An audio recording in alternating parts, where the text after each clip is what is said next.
Hello again, welcome back. I've got another brand new disc for you today. Today I have the Innova Gorgon. This is a brand new distance driver from Innova.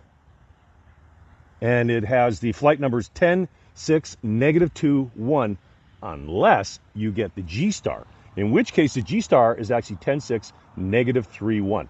If you throw much Innova plastic, you know that the GStar is quite a bit more understable. So I'm guessing that's why they decided to go with those numbers. Let's test it and let's see if those numbers actually hold true, if the GStar is really that much more understable. I have a destroyer that's in the GStar plastic that is very understable, much more understable than any other destroyer I have. So I think that's going to bear fruit. I think that's going to be exactly how this behaves. We're out at the field today. If you see, I've got some cones out there. I've got them set at 150, 200, 250, 300. Let's see if we can't push out to 300 with this. Let's get this on a flat throw.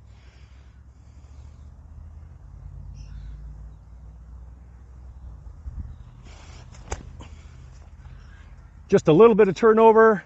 It's a hair nose up, but you can see it fighting out pretty good. Push right out there. Almost landed on the 300 on a flat release here.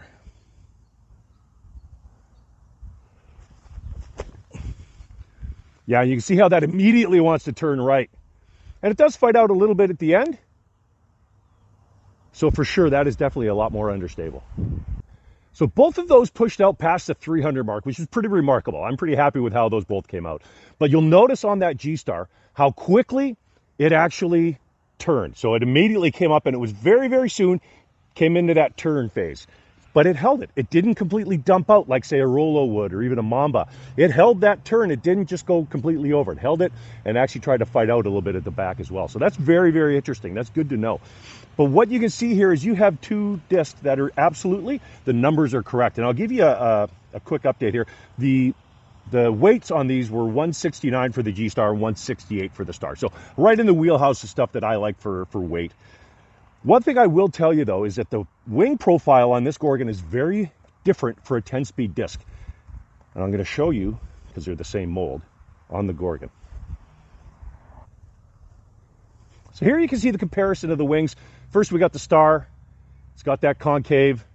Next, we've got the GStar with the same mold, obviously. I mean, obviously, plastics are going to cool in a different speed. And so they might be a little bit different, but they're pretty well bang on.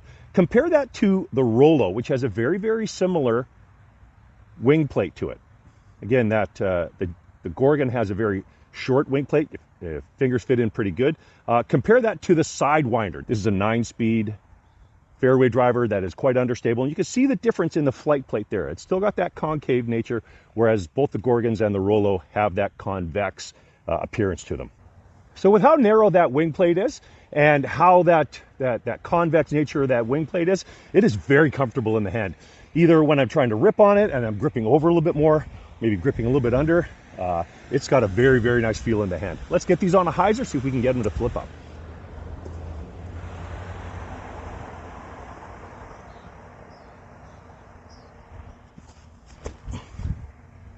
Well, it wants to hold it a bit. That's okay. That's okay. It held the line, but you saw it try to fight a little bit. A little more stable maybe than I expected. Let's try to put this GStar on the same line.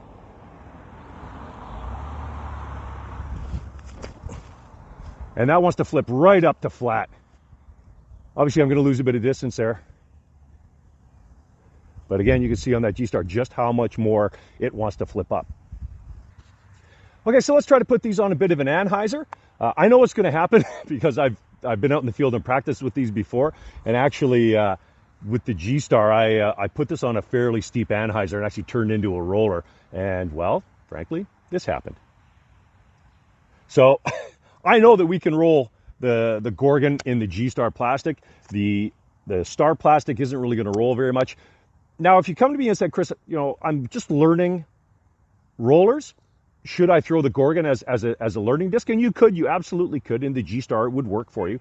But I'd probably direct you more back to the Rollo. I think that's more stable, or not more stable. It's more consistent. So it's gonna punish you less if you mess up.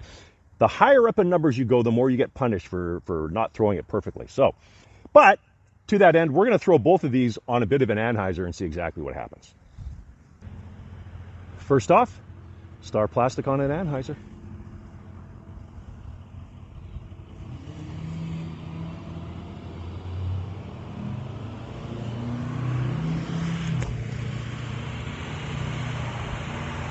Boy, it sure holds it, and it sure fights out.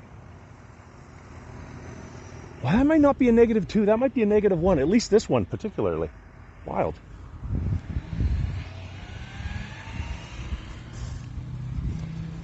Next, the GStar.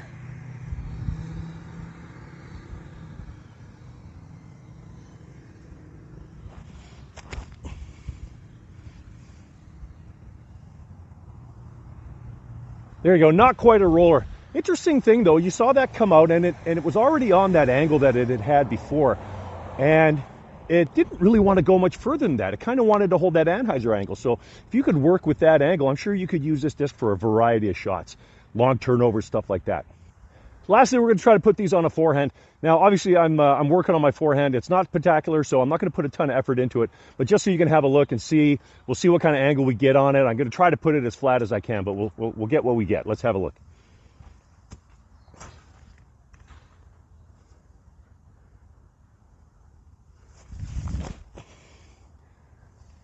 Low, low, low. But still carried a lot of glide on that. You can see that 6 glide really keeping that up in the air, even though I threw it low.